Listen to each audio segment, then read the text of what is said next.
Hello and welcome. I am the Loud Little Ducky. Today we are going to start going through the police reports um, as they gathered and did witness interviews in the death investigation of Sandra Birchmore. And this is in the disgraced former officer Robert Devine's files and breaking down things. A lot of it is just around Birchmore.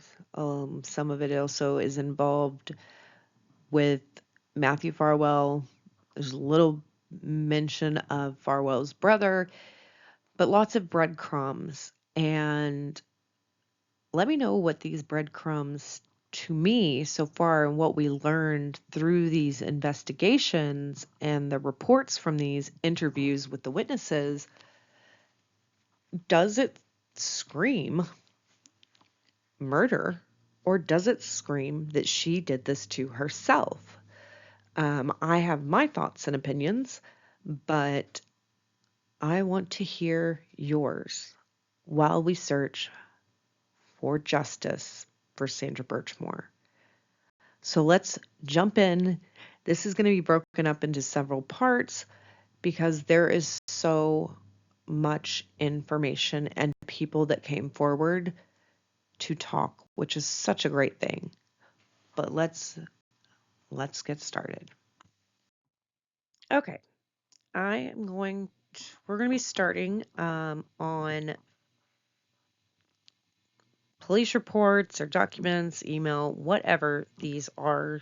They're kind of, they're sending reports to maybe supervisor. I don't know fully what these are. They almost read like emails, but they're also police reports. But either way, these correspondence and documentation of things is going to be starting on February 17th, 2021. I tried to have most of this in order. There are some things that are still out of order when we get towards the end of all this, but generally it's going to be in order of date. It is to Detective Lieutenant Gerard Madalino.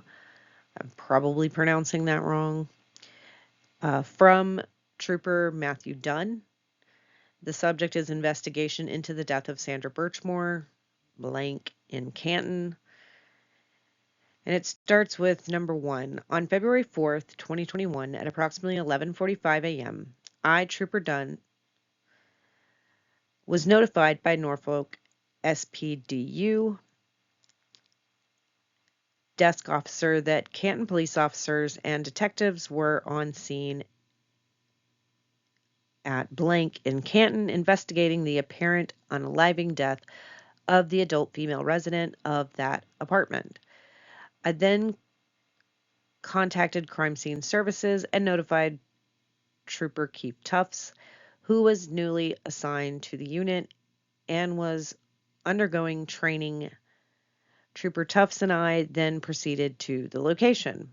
It's interesting that they called Crime Scene Services for this. You know where they didn't? John O'Keefe. Upon arrival, I spoke with Sergeant Michael Lank. You will remember that name from the Karen Reed case as well. He did not testify in trial too, but he's good buddies with Jen McCabe and the Alwards. And Detective Jonathan McCourt. I learned that at approximately 10:55 a.m. that morning, Canton patrol officers had responded to the apartment to conduct a well-being check on the resident, Sandra Birchmore. The request of the Sharon Police School Resource Officer, Officer Michael Hawking, I was informed that Birchmore is an employee of Sharon School System and had not shown up for work for several days, and attempts to reach her by phone were unsuccessful. Officer Charles Yeaton and Officer Inslee Cotard of Canton Police arrived and were unable to get response at the door to the apartment. At that time, they made entry, having received a key from property management to check the well-being of Birchmore, which Good on them, I will say, for that, because there are some people that they get no answer and then they just move along.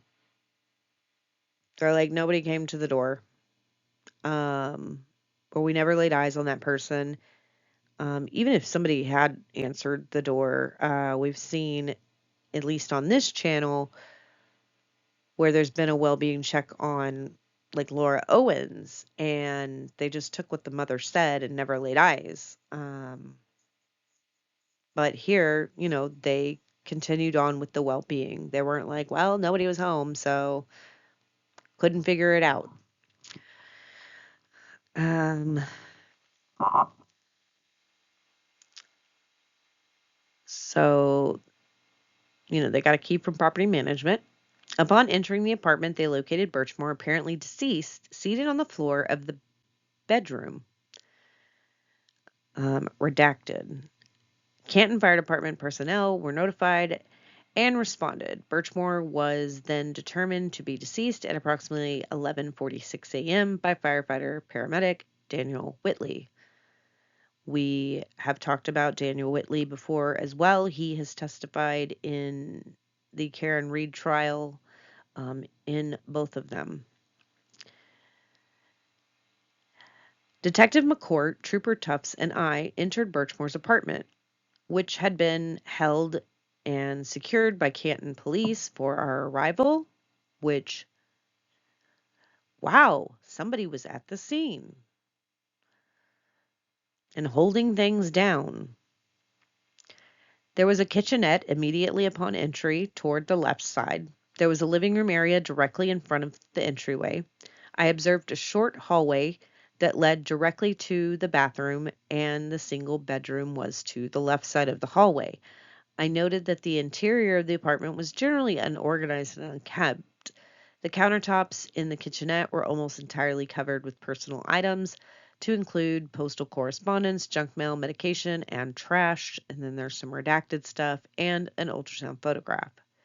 Birchmore's name and date of birth were printed on the ultrasound, so they know by that it is hers.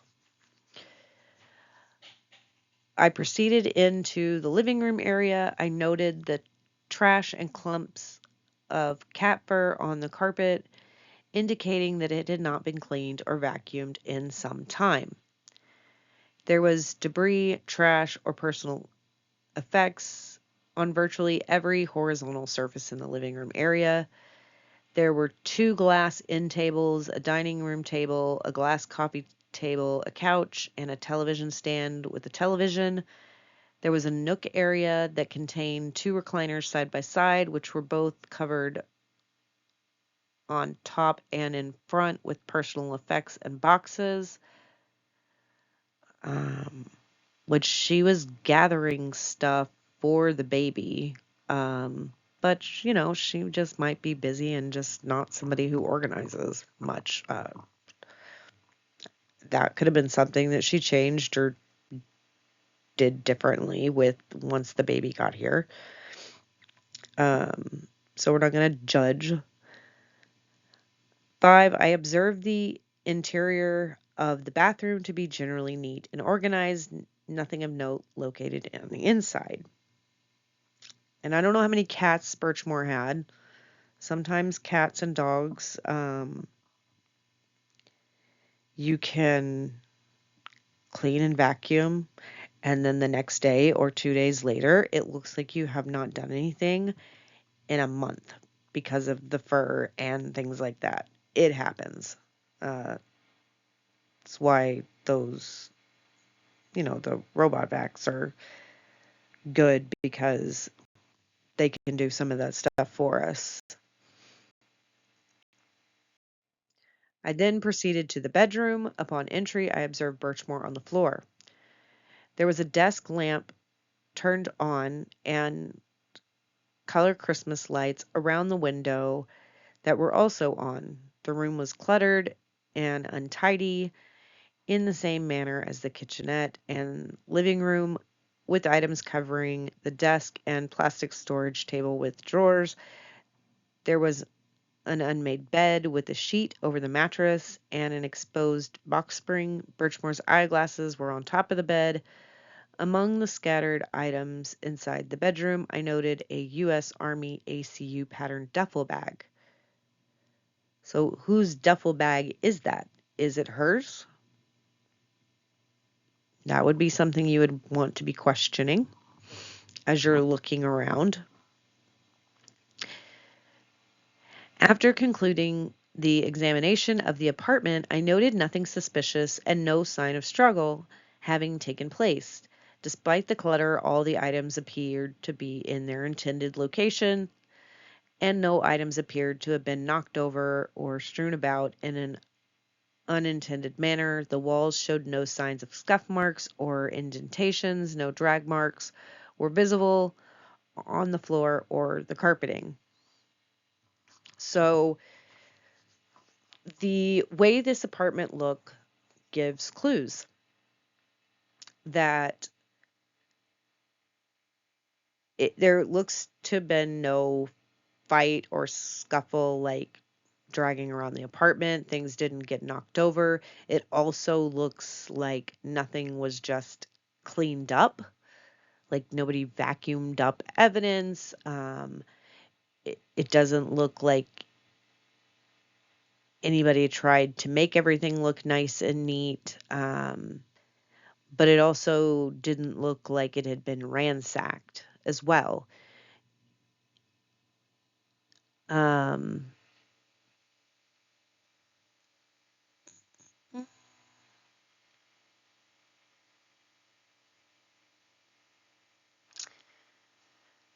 let's see here. Um,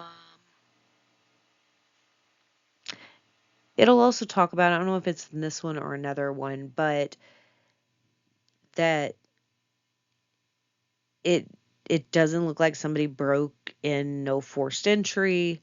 So, you know, it this is the beginning stage. You can say, okay, well, she either unalived herself and did this to herself, or if somebody did do something to her, then she let them in.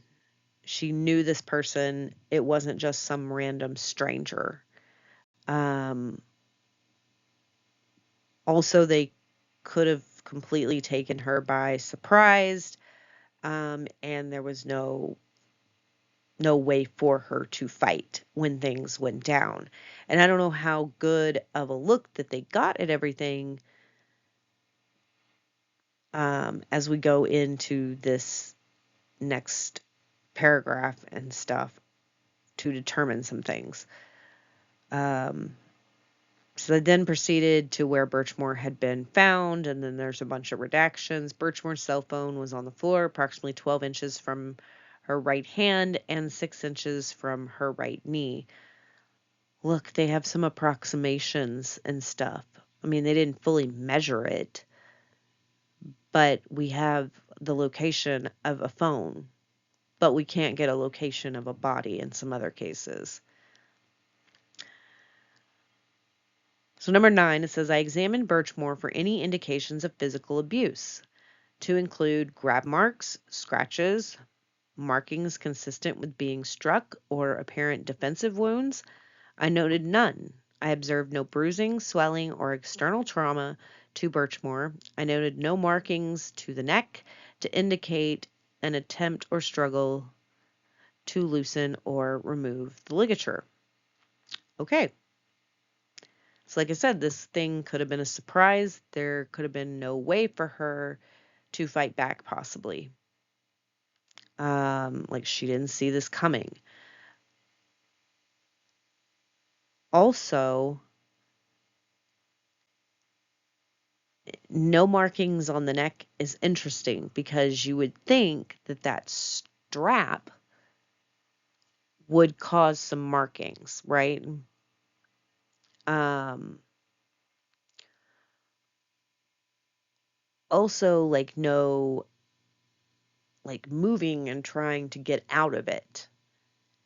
But would she do that if that strap was placed there after she was already deceased. She wouldn't need to be needing to loosen it or struggle to loosen it and remove it because she doesn't even know that it's there because she's no longer alive. These are just beginning things that you should look at and question and keep in the back of your mind. 10, Trooper Zach Clark from the Crime Scene Services documented the victim and the scene with digital photographs. The victim was transported to the office of Chief Medical Examiner. The cause and manner of death are pending further study. And then he signed it. Zach Clark is another one that was also involved with Karen Reed. I think almost everybody that was at Canton and that Norfolk MSP office in the detectives unit was involved in Karen Reed. A lot of them also have their fingers on many other cases that are up there.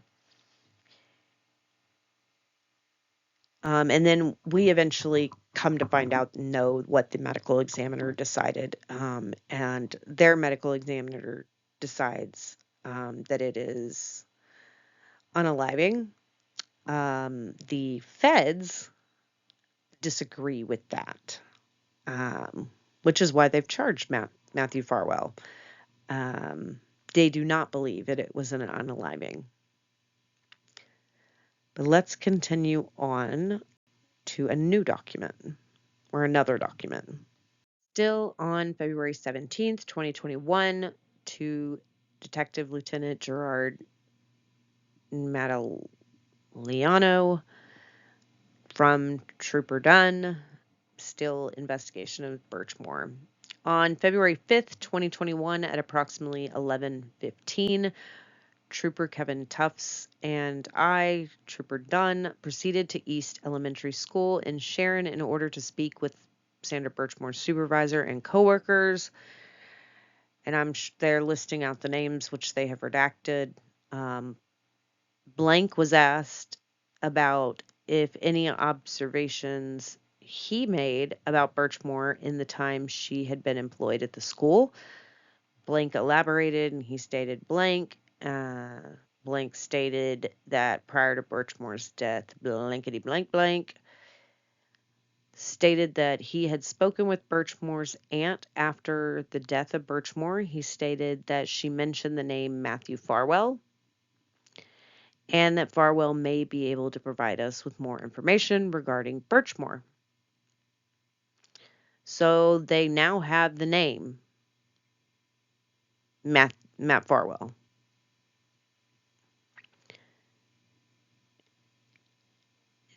Then it says Blank stated that her general impression of Birchmore was that she was a pretty normal young lady. When questioned about any possible signs of abuse involving Birchmore, Blank stated she never noticed any signs or behaviors to indicate such, which I don't know how close that person was, so I don't know if she would know about that, like if they have a close enough relationship for Sandra to talk to this person about that. But then 4, Blank stated that Birchmore had told her she had been very close with her mother. Further stated that Birchmore first started at the school. She had to set boundaries after some instances. So, okay, Birchmore might have some boundary issues. Blank or some big indention, I don't know. Trooper Tufts and I then interviewed additional members of the school staff individually, and I hope they made reports and stuff for that. But the boundary thing is interesting, and we're not going to, I don't care if she had issues with personal boundaries. It's not a reason for her to be killed. And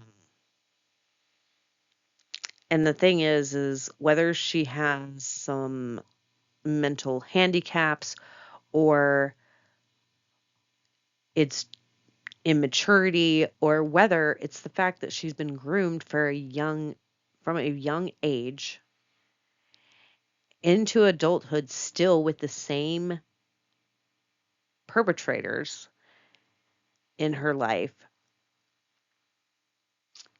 you have you have to look at things, and you look at boundaries, and boundaries come from knowing what's right and wrong, which, most of us know and things like that. But um when you're groomed, boundaries are blurred because one,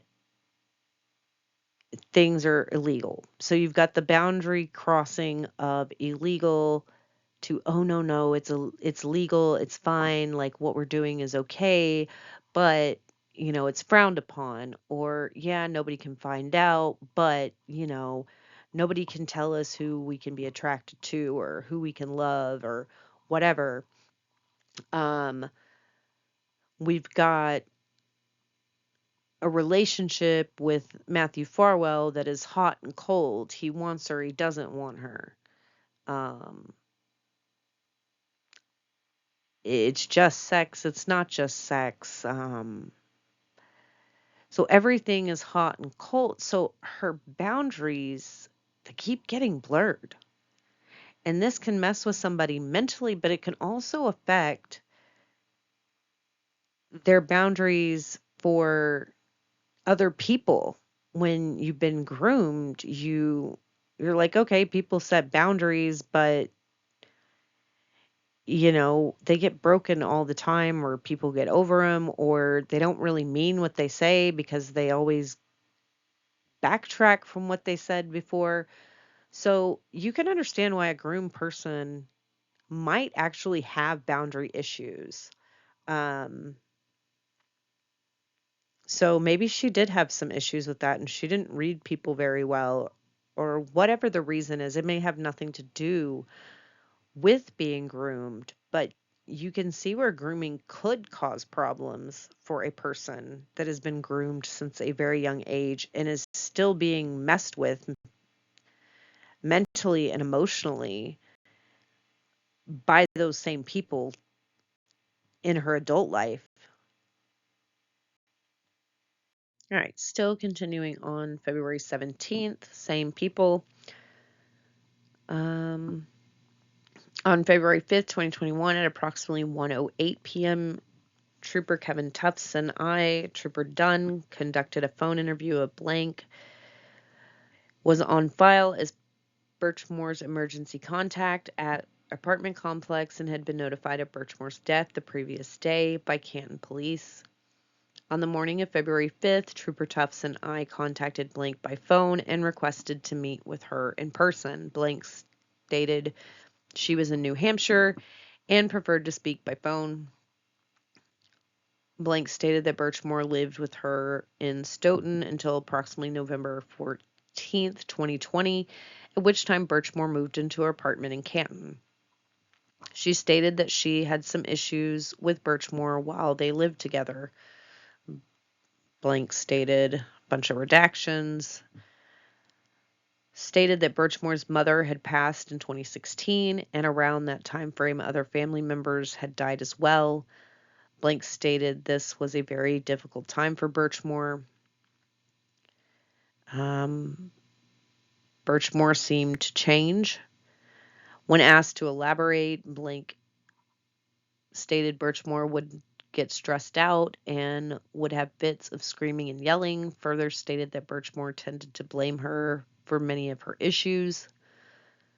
Went on to state Birchmore had belonged to a Stoughton Police Explorers program, so she is well known to the police department. Which is interesting that this person thought to even bring that up. Hey, you might want to talk to Stoughton people. I don't know if this person knew about everything. Um, but you've got somebody mentioning Matthew Farwell. You've got this person mentioning, she's known at the police department, at least in Stoughton, because she was in the Police Explorers program and stuff like that. So stuff keeps leading back to the Stoughton Police Department. Blank stated that she had spoken with Birchmore on Monday, February 1st at about 4:30 p.m. and that she made no mention of negative issues. I requested that Blank check for the exact time on her phone, and she stated she had called Birchmore at 4:25 p.m. At the time, Birchmore was discussing food she planned to order. When questioned, Blank then stated that she was aware Birchmore was pregnant and that the father of the baby is Matthew Farwell. So here we have the second person mentioning Matthew Farwell. Blank stated Birchmore had previously mentioned that she and Farwell had been through talking through issues regarding Farwell signing the birth certificate. Blank was asked if she was aware of any allegations or signs of abuse between Farwell and Birchmore, to which she stated she was not. So this person doesn't seem to know any abuse that might have been happening in that relationship. I don't know if Dunn or any of these people knew who Farwell was in Canton. Some people know, some people, but, they're going to eventually find out. Well, she has this relationship, she's pregnant with this baby, and then they're going to find out Matthew Farwell is married and had a baby that night, and he has kids, and it's going to turn into a cluster. But this is just the beginning. And I don't know if any of these people knew him before this, because it is a separate department right now. All right, moving to February 24th, 2021. Same headline stuff. On February 5th, 2021, at approximately 11:45 a.m.,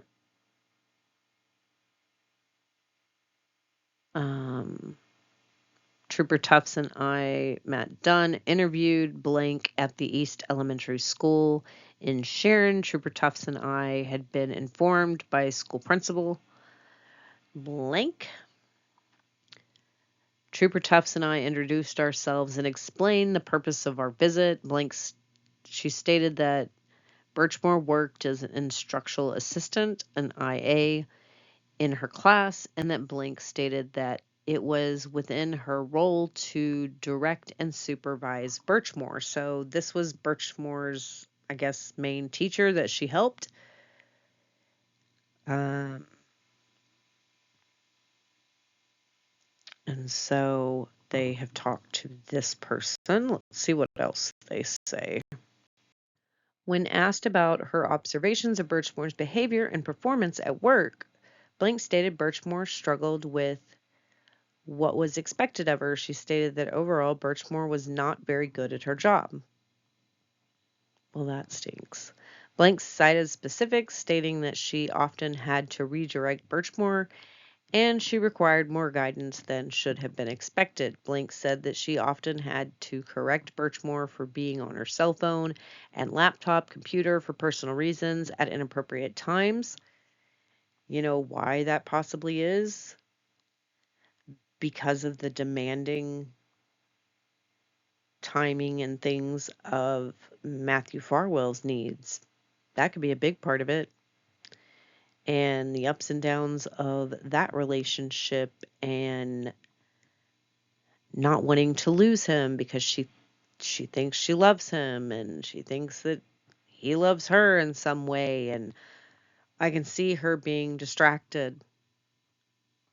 But none of this makes her deserving of what happened.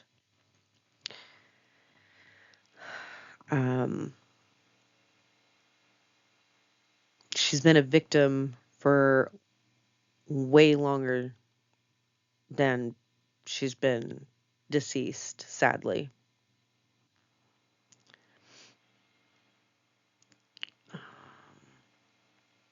Blank was then asked about her relationship with Birchmore. She stated that Birchmore seemed a little off, in quotations, and tended to overshare a lot of personal information about herself, even on the first day of employment at the school. When asked to elaborate, Blank said that Birchmore had shared with her unprompted, intimate details of her personal life. So, once again, she doesn't really know boundaries or social cues. She stated that Birchmore told her she was dating a police officer who was 10 or 11 years older than her. Birchmore had stated her boyfriend already had 2 children. At one point, Birchmore had told Blank that she saw his ex at Starbucks, which she found to be very unprofessional. Okay, like she saw why. Maybe she's just trying to gossip and be a friend. Like she saw somebody's ex at a Starbucks. But we know that Matthew Farwell didn't have an ex because he was still with his wife. Um, Said that these types of conversations were always unsolicited, and other employees at the school had previously remarked to her about Birchmore oversharing personal details unprompted. Okay, she has problem missing social cues, but she's just trying to share details and be friendly and tell about herself and probably find common ground. Blank went on to state that Birchmore had told her that she wanted to get pregnant with her boyfriend, and he had finally said yes. Birchmore told Blank that she apparently did get pregnant. Blank pointed out that it was only 4 to 5 weeks into the pregnancy, which she found odd. Okay. I don't I don't know who this woman is, but I don't know that I like her for judging Birchmore the way she is. Like, she seems to really dislike her. She probably need to be paired with somebody else. Or maybe school is just not the place for her. I don't know. But I don't know if I like the way this lady is saying things. I mean, I know she's just being honest and great, but her boyfriend and her, she wanted to have a baby, and her boyfriend said yes. Sometimes these are things that you share with people that you're friends with, or maybe even sometimes coworkers, and you were the one she was around a lot. So she just confided in you. She looked at you as if you were a friend, and it doesn't look like you thought the same. But, anyways, number 6. Blank said that Birchmore proceeded to tell several members of the staff about her pregnancy, including people she was not even close to. Okay, so she wants to shout it from the rooftops. According to Blank, some staff members expressed that it made them uncomfortable. Eventually, Blank stated that she had to speak to the assistant principal about Birchmore's oversharing. Further stated that when asked, she declined to provide her phone number to Birchmore because she seemed off. Once again, in quotation marks. Told investigators about an incident approximately a month earlier in which Birchmore had asked a teacher's aide for money. This had apparently made the aide uncomfortable, and she told other staff members about it. Okay, no, she probably shouldn't have done that, but once again, we're dealing with somebody who maybe doesn't know social cues, maybe doesn't know what's right, what's not, doesn't understand boundaries very well. Um, and do these staff people like feel uncomfortable when other teachers and people that work at the school share about their pregnancies or talk about that they're pregnant? Or was it just the way that Birchmore went about it? Like, oh my God, how dare she share that she's pregnant with coworkers? Like, I don't know how to read that. I'm just reading it, and this person seems really bitchy. I don't know. I get that she made some people uncomfortable because she was different. Um, but um, okay, like it's very judgy.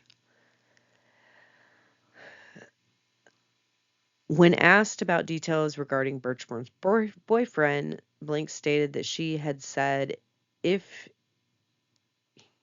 if he was married or unmarried, she believed Birchmore's boyfriend was 35, 36, and he may be a Stoughton police officer, but she was not certain.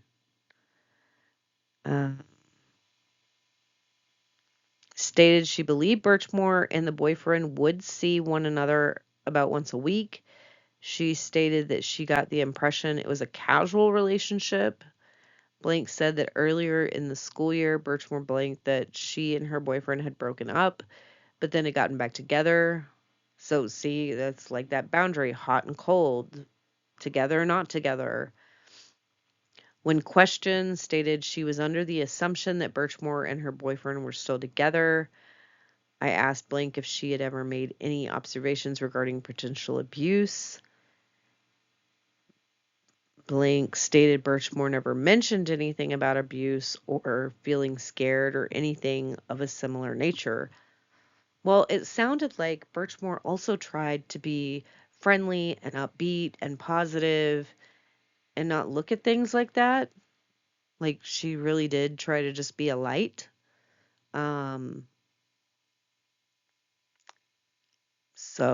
and wanted to share her happiness and her joy that was in her life, and that made others uncomfortable. Um, so it wouldn't surprise me if she didn't tell people about it and she kept it internal. But with somebody who has been groomed from a young age, she may actually not realize that she is necessarily being abused. She may think this is just how things are. Um, it's hot and it's cold and it's this and it's that. She doesn't see it as abuse or anything like that. She may not realize these things. Doesn't change that they are, but Birchmore may never have looked at him that way. And it doesn't seem like she was going around telling anybody about it. So she was a big overshare, but never shared things like that. So it sounds like she just talked about her joy and things that were good in her life. She didn't overshare on everything. All right, moving on um, to the next document on February 24th, 2021. Um, February 5th, 2021, at approximately 12:25 p.m., Trooper Tufts and Trooper Dunn interviewed at the East Elementary School in Sharon. Trooper Tufts and I had been informed by the school principal, blankety blank, at the school and seemed to be somewhat close with Birchmore. So, someone at the school who actually likes Birchmore and is friendly with Birchmore, unlike that teacher that she aides for. I'm sorry if that lady is like a really nice person, but I don't like her responses. Um, so Blank stated that she had begun working at the school back in October. She said that on her first day there, Birchmore was the first person to introduce herself, and the two exchanged phone numbers. Blank stated that she and Birchmore got along fairly well, and that Birchmore had had a very open personality and was an oversharer. When questioned, Blank stated that she had last spoken with Birchmore on Monday, February 1st on the phone. So, yeah, she's an overshare. She's also friendly and is like, hey, welcome to the school. Probably like, hey, if here's my number. If you have questions or need to know where something is, like, I'm here. You just need a friend here so that you're not lonely at the new school or whatever. I'm here. Like, very nice. But she was an overshare, but this person didn't seem to judge. She was just like, no, she was a nice person and just accepted who she was. That she didn't mean anything by it. She wasn't trying to purposely make people uncomfortable. It was just, it is who she is. Some people can't really control some of that. Um, 3, Blank was questioned about the extent of her knowledge regarding events in Birchmore's personal life. She stated that Birchmore's boyfriend works for Stoughton Police Department. Blank said that Birchmore had told her that he was married with a wife and kids, which, you know, she is at least honest. She doesn't hide anything, which, Matthew Farwell doesn't necessarily like because he would like her to be quiet and not overshare, like be a little bit more discreet. And she's like, nah, I'm going to tell everybody about my life. But, they prey on vulnerable people that can't always have who are different sometimes because they can manipulate them easier, um, control them, have more power over them. Um,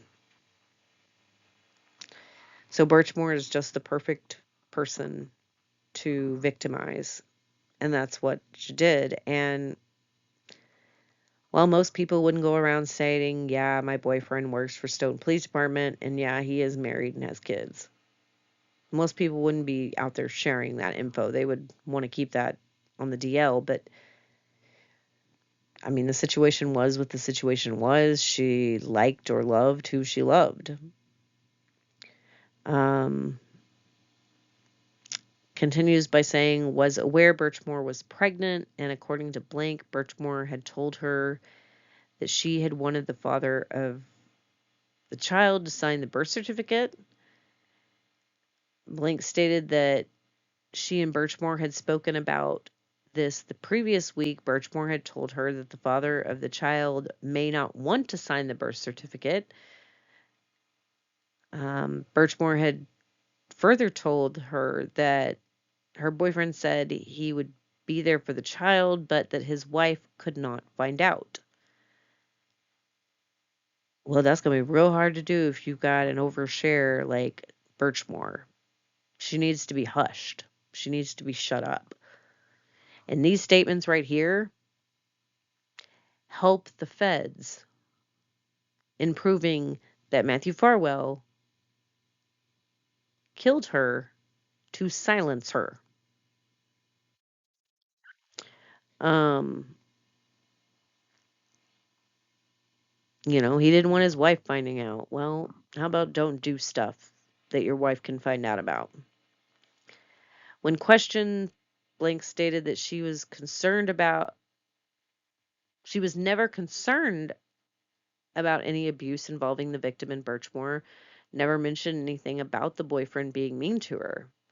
Blank stated that she believes that if there are any safety or abuse issues in the relationship, Birchmore would definitely have shared that information with her. If Birchmore perceived it as that, she probably would have shared it. But I don't know if Birchmore perceived the way that Farwell treated her as abusive. Most of us see it that way, but I don't know that she saw it that way. Um, and I think if people saw the texts and stuff between them, somebody would be like, oh, honey. Like, no, no, no, no, no, no. Does that mean that Birchmore would have listened? No. Does that mean that even if she did listen and she decided to confront Farwell, Farwell wouldn't manipulate and use things?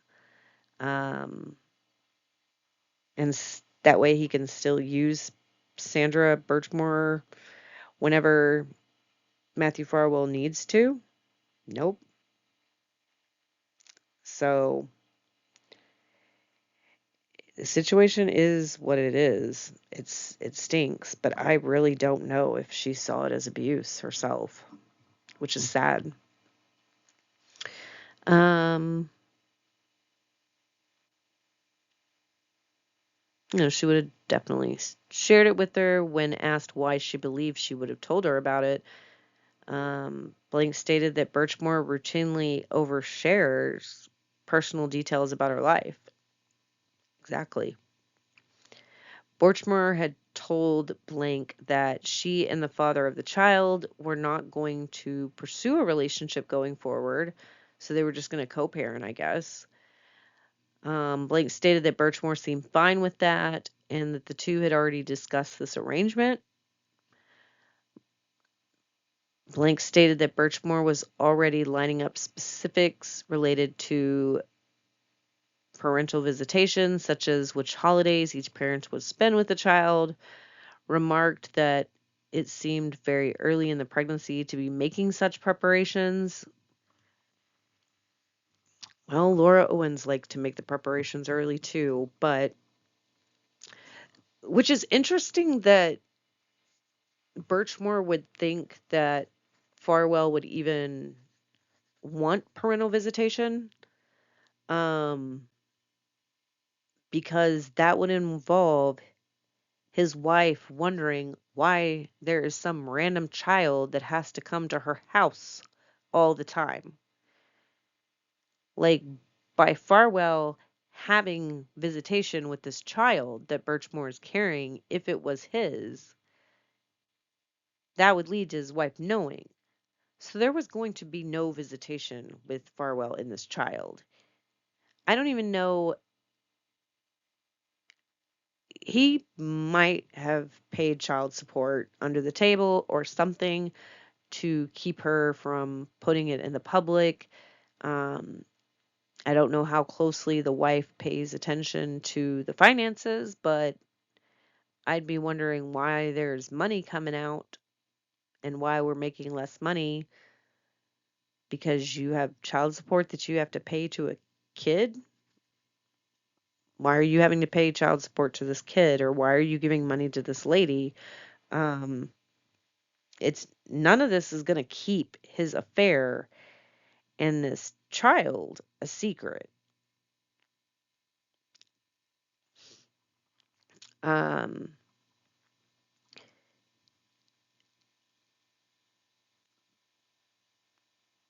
Birchmore had told Blank, oh, wait. Okay, when questioned, Blank stated that the last time she was aware that Birchmore and the father saw one another in person was sometime the previous week. She stated that she and Birchmore were speaking on the phone, and Birchmore told her that the father of her child had just brought her coffee and munchkins. Blank said that in either October or November, Birchmore had asked her for money, which made Blank feel uncomfortable because they had only just met a short time ago. So this may be the lady that Birchmore asked for money and that she didn't like that that other teacher person was talking about. Um, so, once again, not appropriate, not great with boundaries. Um, Still doesn't deserve to be killed. So that is the end of that particular document about that particular person. Now we're going into a new one, still from February 24th, as far as the correspondence goes.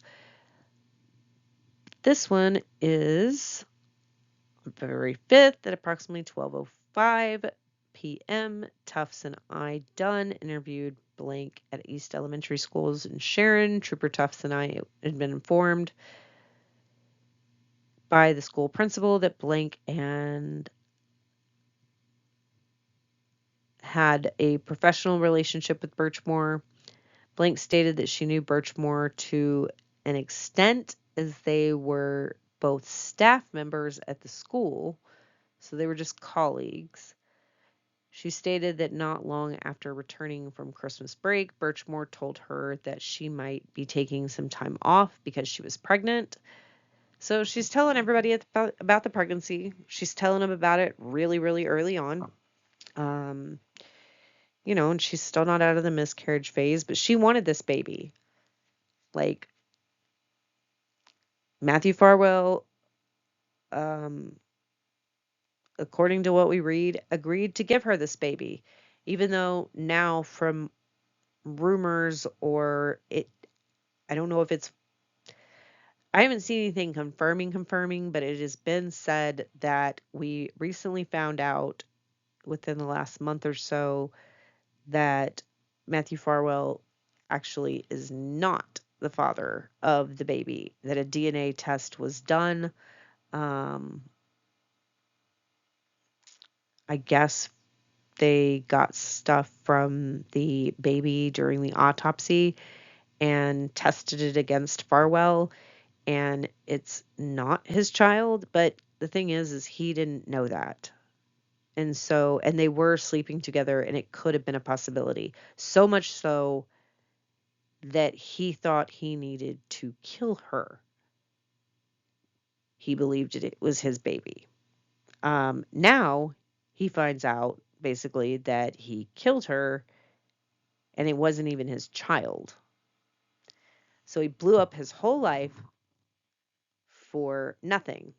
And he ended up exposing himself. But hopefully he would have been exposed anyways. Because, like, she didn't deserve this. But what would have happened if everything just played out naturally and they did it through the court system and he found out after the baby was born? Yeah, his wife would know about his affair by then and all this stuff. Would the grooming have even come out? Would this have been exposed? So, but he did this to himself, and he can rot. All right, let's go. So she was gonna want some time off, you know, because she was gonna be having a baby, and she knew about it after Christmas break about this pregnancy. Okay, so that she said that about her and Birchmore's relationship and stated that Birchmore acted like a teenager. So, maybe emotionally delayed, um, not where she needs to be mature wise. When asked to elaborate, she stated that Birchmore often shared more personal information than what was necessary, said that Birchmore had spoken about her boyfriend on various occasions. Birchmore had never mentioned his name, but had told Blank he was about 35 and he was a detective. Blank was not aware of a specific department he worked at. She probably didn't listen enough to care. Blank stated she had not observed any obvious signs of depression or erratic behavior regarding Birchmore. Such further stated Birchmore told her in early September that she had applied for housing and was getting her own place. So she was excited about getting her own place. Blank said that Birchmore seemed to be happy about getting the apartment at the time. So she was excited about her apartment. She was excited about this baby. She was excited in her relationship and where it was, or at least co-parenting. Um, she seemed happy. And you know what happy people do not do? Take their own lives. Blank stated she had not observed. No, okay, we've already read that. When asked about personal details Birchmore had shared, Blank stated that she told her that her mother had passed away and her father had never been in the picture.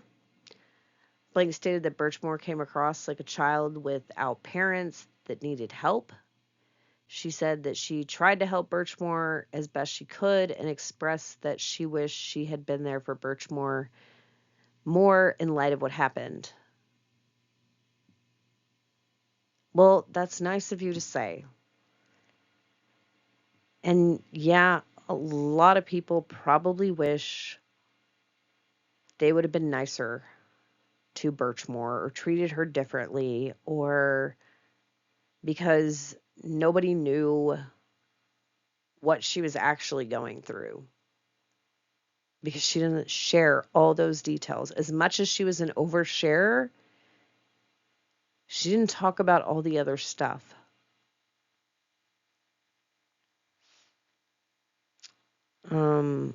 I asked Blank if Birchmore ever spoke about or showed any indications of any type of abuse. She stated she never got that impression, and Birchmore never expressed any safety concerns.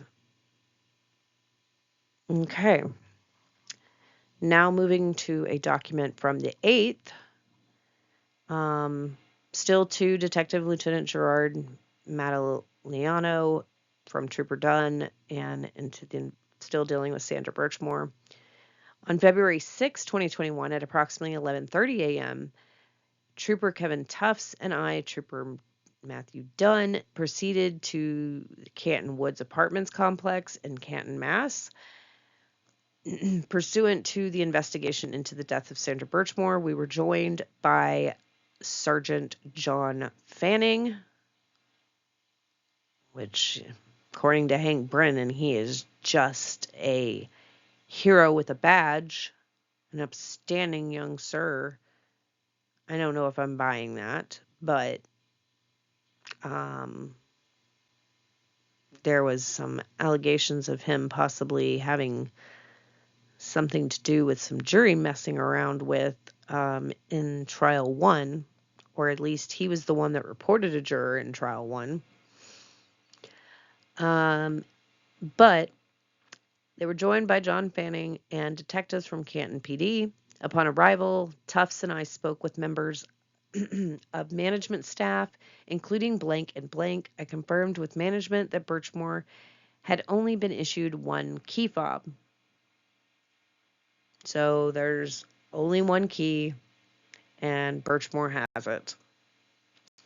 Upon request, Blank provided investigators with access to the video surveillance system. It should be noted the timestamp on the DVR was approximately 13 minutes faster than the actual time. Look at the documentation. We asked for surveillance videos because we thought they might show us something. Real police work happening here right now. I'm not saying they didn't still mess this case up and different things like that, but they at least looked at surveillance video, because they could have just not. And they even noted the time on the clock. And he documented it. Where if this was Buchanan, he would be like, why do I need to write in the report about this? That would be redundant. You can obviously tell that the clock is not accurate, or it appears to be representing what's actually happened. Yeah, the minutes might not be right, but this is what was happening in the general time, in the vicinity. That's how Buchanan would have phrased it.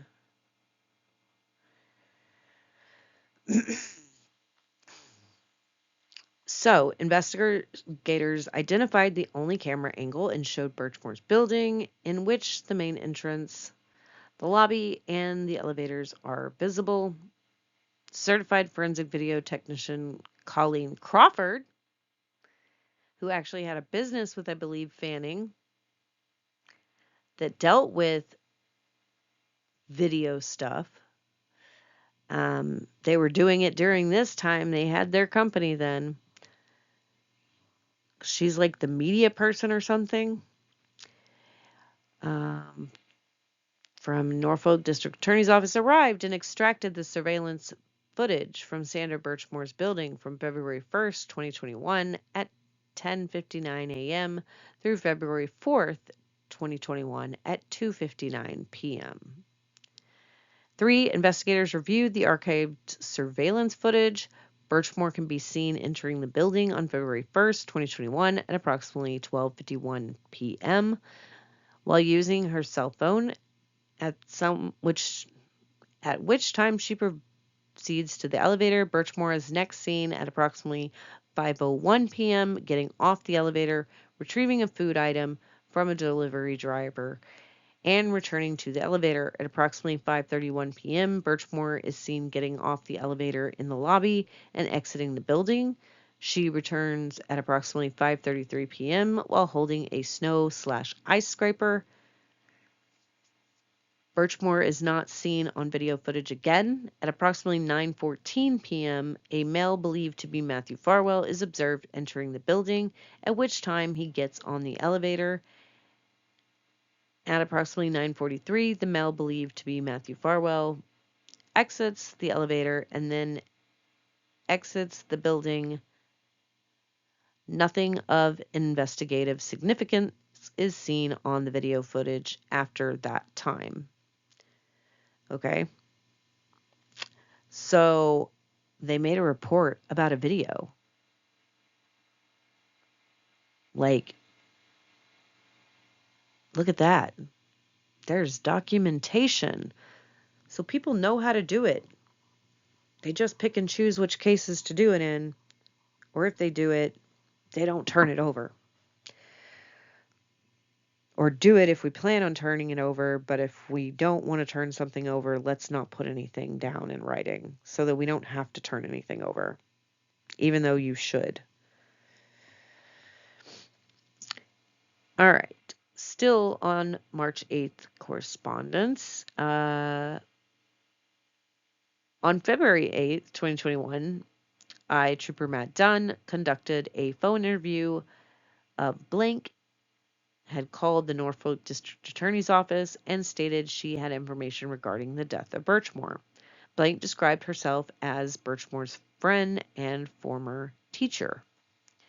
Blank stated that she was Birchmore's blank grade teacher, and after her mother died, Birchmore had reached out to her, and they since developed an adult friendship. Blank described her relationship with Birchmore as a motherly type role. Blank described Birchmore as a tough cookie on the outside. When asked to elaborate, she stated that about 50-50 between calling and texting, stated she met Birchmore in high school and that Birchmore was one academic year below her.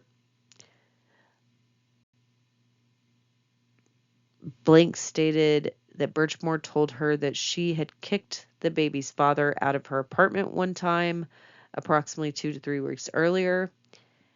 After the two had argued about the birth certificate issue, Blank stated that Birchmore had also told her about another verbal argument the two had. Blank stated that Birchmore never expressed any concern for her safety with the baby's father. And then there's redactions. Stated Birchmore told her that she and the father of the baby were still trying to figure out how to approach the situation with respect to him signing the birth certificate for the baby. According to Blank, Birchmore said that he would waver between being okay with signing it and not. So at first he's going to do something, then he's not. So do you mean what you say? Do you not mean what you say? And we wonder why boundaries can be blurred with somebody like Birchmore. Blank then said that not long ago, out of the blue, Birchmore asked Blank to buy a baby carriage for her. When asked if she had offered to make the purchase, Blank stated she had not. Blank stated there had been no previous discussion about this, but ultimately she ended up buying the carriage for Birchmore. So Birchmore has the baby carriage. When asked about the identity of the baby's father, Blank stated that Birchmore had kept it a secret from her and that she didn't know much about he and Birchmore's relationship. She did tell Blank at one point that she had also been having a sexual relationship with his brother. Blank stated she believed this was 6 to 8 months ago. However, once she had become pregnant, Birchmore had focused her attention on who she believed the father was. So, could the baby actually be William Farwell's baby and not Matt Farwell's baby? But they're twins, but they're not identical. I don't think they're considered identical. They look different. So I don't think that they would have the same DNA. So I don't know about that one particularly when it pertains to the two of them. So that would be interesting to know. Um, but she wanted it to be Matt's baby over anybody else. That's just what she wanted. He was the main person grooming and doing things to Birchmore. The other people played their parts too, but Farwell was the main one doing. He got something out of Birchmore. All right, we are going to stop here for this video. Um, and then we will pick up where we left off. Here is a photo that was posted on the Facebook page in November of 2019. It looks like it might be her high school graduation, um, where, this is the start to adult life. And you have the whole world ahead of you, or you should have. But, she was a light. You can see it. I mean, she had a crappy life by all means, but she tried to stay positive. And somebody decided to take that light and make it dark. Thank you for joining me for this video. Hit that like button, subscribe, turn those notifications on so that you are here for the next video on this topic or any other topic we might have going forward. I'll see y'all later.